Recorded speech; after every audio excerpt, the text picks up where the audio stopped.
मेरो स्वर्ग जस्तै गाउँ रिसेत। शान्ति, स्नेह र सरलताले भरिएको एउटा सानो स्वर्ग हो रिसेत गाउँ। उत्तर धादिङको गङ्गा जमुना गाउँपालिका 1 मा अवस्थित यो गाउँ एक इसाई गाउँ हो, जहाँ विश्वास, प्रेम र मेलमिलापले साथै एकतामा कायम राख्छ, जो तामाङ समुदायको आत्मीयताको अर्को नाम हो। झन्डै 170 घरधुरीमा बसोबास गर्ने यहाँका मानिसहरू दयालु हृदय, आत्मीय व्यवहार र सहयोगी स्वभावले सबैको मन जित्छन्।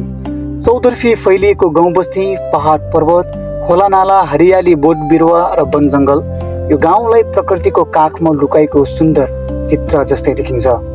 बस्ती मुनि बगिरहेको आँखो खोला, जुन गणेश हिमालबाट झरेको चिसो स्वच्छ जलले सुसाउने गर्छ, यो गाउँको सौन्दर्यमा अनुभव सुगन्ध थप्छ।